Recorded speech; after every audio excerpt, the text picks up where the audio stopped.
네, 안녕하세요. 미국 주식 멘탈 케어하기 멘탈이 전부다의 철영입니다. 네, 오늘 시장 여러 가지 복합적인 원인들로 인해서 굉장히 강하게 하락한 하루였습니다. 특히 나스닥이 크게 하락했죠. 제가 지난번 시장이 크게 하락했을 때 하락했던 이유들을 보여드렸었잖아요. 그래서 그 이유들이 전부 그대로 여전히 시장에 남아서 지속적으로 신경질적인 하락장을 만들고 있습니다. 9월이 끝나기는 했지만 무슨 시장이 칼로 두부 자르듯 10월 됐으니까 하락장 끝 하는 건 아니죠. 그래서 9월 하락 수준이 3대 지수 평균 5% 정도였는데 5%는 하락장으로 치지도 않는 수준이기 때문에 여전히 시장은 조금 더 충분한 조정을 원하고 있는 것인지도 모르겠습니다. 오늘 나스닥이 특히 크게 하락을 했는데 오늘 채권 수익률이 다시 상승하긴 했지만 뭐 엄청나게 급등한 것도 아니고 여전히 1.5% 수준의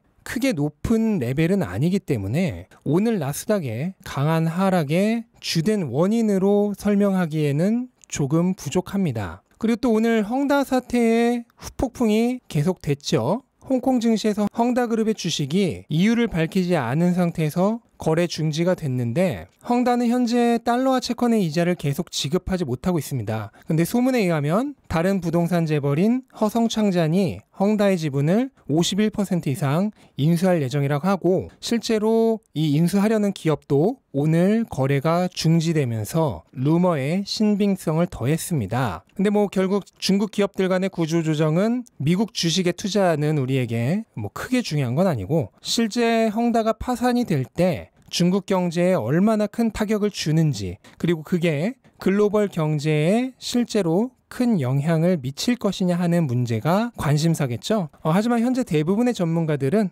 파급력이 제한적일 것이라는데 의견이 일치하고 있는 듯한 분위기입니다. 뭐 결국 이 뉴스들도 다 이유 중 하나일 뿐이지 뭐 하나하나가 오늘의 나스닥의 대폭락을 불러일으킨 주 원인은 아니라고 생각을 하고요. 다만 우리가 꼭 알아야 하는 것이 있죠. 현재 계속해서 진행 중인 인플레이션도 그리고 조만간 있을 테이퍼링도 계속 오르고 있는 채권금리도 이 모든 게 세계 경제가 팬데믹에서 회복하면서 제자리를 찾아가고 있는 경기 회복 국면을 향한 움직임이라는 것입니다. 지금은 거기에 앞서서 백신을 맞고 있는 과정이라고 생각을 하시면 돼요. 백신 맞으면 하루 이틀 아프죠. 그것처럼 경기가 회복하고 있는 국면에서 이런저런 치료통을 겪고 있는 것입니다. 단기적으로 시장이 어떻게 움직일지는 예측할 수 없습니다. 9월 조정이 5%밖에 안 되었기 때문에 10월에 추가적으로 더 조정을 거칠지도 모릅니다. 하지만 세계 경제가 팬데믹에서 완전히 빠져나와서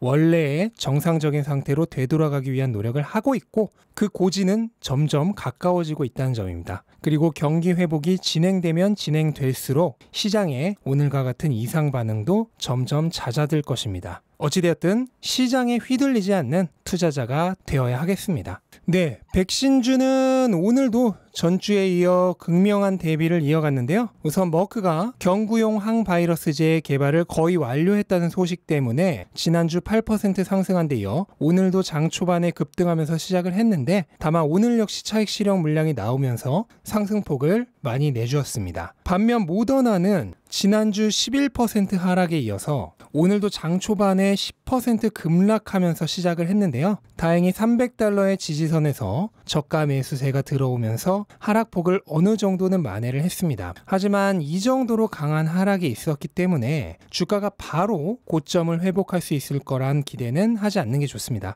보통 급등했다가 급락한 주식은 한 번의 바닥으로 끝나지 않는 경우가 많습니다. 이거는 작년부터 테슬라를 가지고 계셨던 주주님들이시라면 지금 모더나의 주가 차트에서 그때의 테슬라의 향기를 많이 느끼실 것입니다. 네, 그리고 최근 여행주들의 주가 흐름이 나쁘지 않다고 계속 말씀을 드렸는데 오늘은 사우스웨스트 항공이 바클레이스가 홀드해서 매수로 업그레이드를 한 덕분에 오늘 상승을 했습니다. 개인적으로는 팬데믹 회복과는 별개로 여행 수요가 완전히 제자리를 찾으려면 꽤 긴 시간이 필요하지 않을까 생각을 하고요. 이거는 단순히 바이러스의 문제가 아니라 사람들의 습관의 문제죠. 백신이 보급되고 팬데믹 상황이 조금 나아졌다고 해서 사람들이 바로 예전처럼 여행길에 오를 거라고 생각하긴 쉽지 않습니다. 물론 결국은 회복이 될 테고 그때가 되면 주가도 많이 오르겠죠. 하지만 그 시간 동안 여행주들만큼 오를 주식이 또 없을까요? 만약 그런 주식이 없다면 모를까? 그렇지 않다면 언제 완전히 정상화될지 알 수 없는 여행주들을 굳이 담을 필요가 있나 하는 생각이 듭니다. 네, 그리고 엔비디아는 제가 지난주에 $208 지지선이 깨졌기 때문에 이전 박스권으로 돌아갈 가능성이 크다고 말씀을 드렸었는데 오늘은 시장 상황과 맞물려서 강한 하락이 나왔습니다. 현재는 추세 지지선을 버티는 중인데요.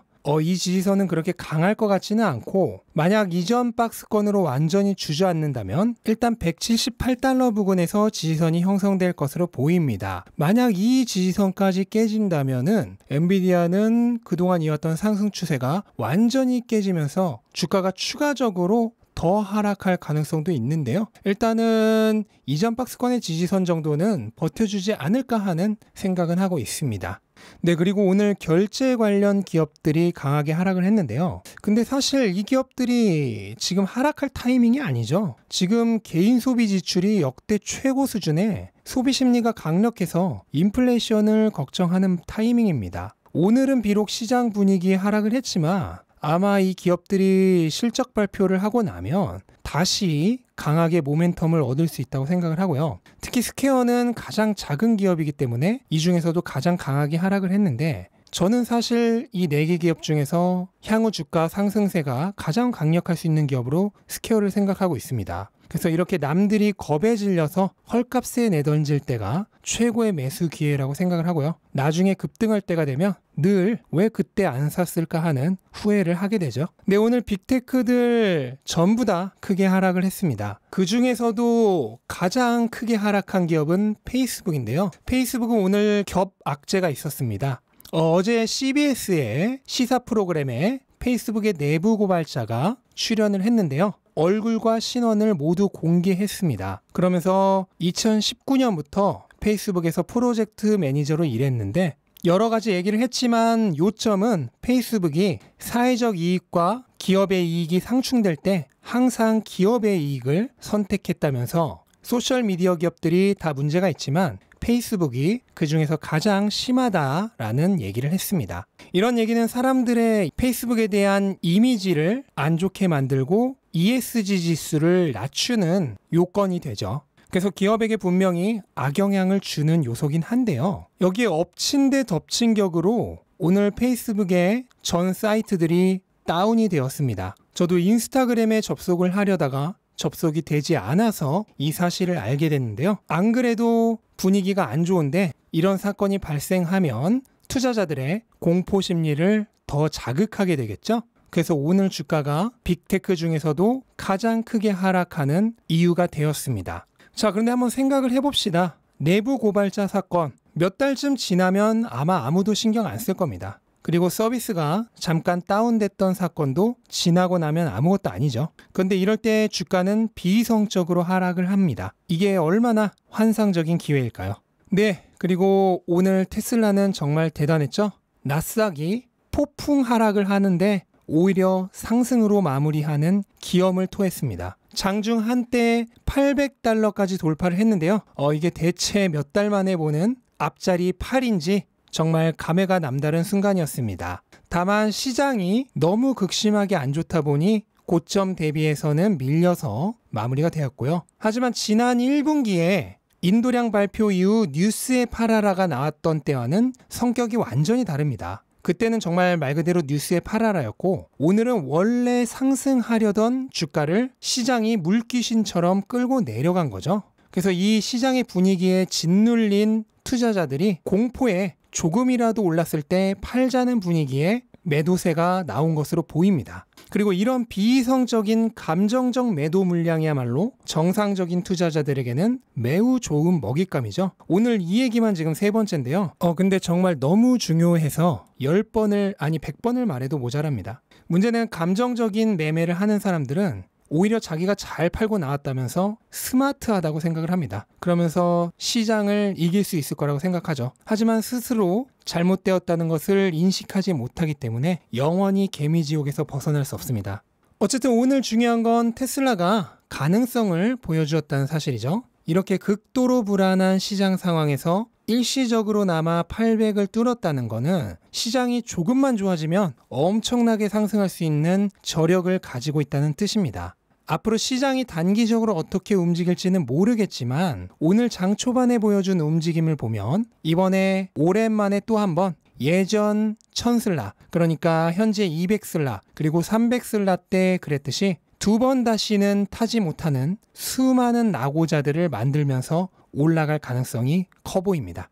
제가 어제 올렸던 영상에서 테슬라가 반도체 부족으로 다른 자동차 회사는 다 감산하는 상황에서 어떻게 홀로 최고 기록을 갈아치울 수 있었는지 말씀을 드렸었는데요. 오늘 모건 스탠리의 아담 조나스가 정확히 같은 내용을 공유를 했습니다. 아담 조나스는 제목부터 테슬라는 어떻게 반도체 칩을 찾아냈을까라는 제목으로 얘기를 했고요. 테슬라가 2분기 실적 발표에서 얘기했던 MCU를 직접 커스터마이징해서 부족한 반도체 부품을 덜 사용하는 방향으로 디자인을 변경해서 반도체 쇼티지를 극복했다는 내용을 공유를 했고요. 그러면서 2021년 인도량 예측치를 기존의 83만 5천 대에서 88만 1천 대로 상향, 그리고 내년 예측치는 113만 대에서 120만 대로 상향, 그리고 농갭 EPS 예상치는 올해 $5 24센트에서 $5 54센트로 상향, 그리고 내년은 $6 85센트에서 $7 17센트로 상향한다고 얘기를 했습니다. 다만 아직 $900의 목표 주가는 바꾸지 않았는데요. 이건 아마 3분기 실적 발표까지 보고 나서 변경을 할 가능성이 크다는 생각이 듭니다. 네, 이렇게 시장 정리해 봤고요. 한 주의 첫 거래일부터 아주 버라이어티한 장이 열렸는데요. 자, 제 채널에서 수백 번 얘기했기 때문에 굳이 길게 다시 얘기할 필요는 없을 것 같고 당황하실 필요 없습니다. 늘 멀리를 보시고 시장의 하루하루의 움직임에 함께 동조되지 않는 투자자가 되셨으면 좋겠습니다. 네, 이렇게 오늘 영상 마치도록 하겠습니다. 영상 도움되셨다면 구독과 좋아요 부탁드리고 즐거운 하루 되시기 바랍니다. 감사합니다.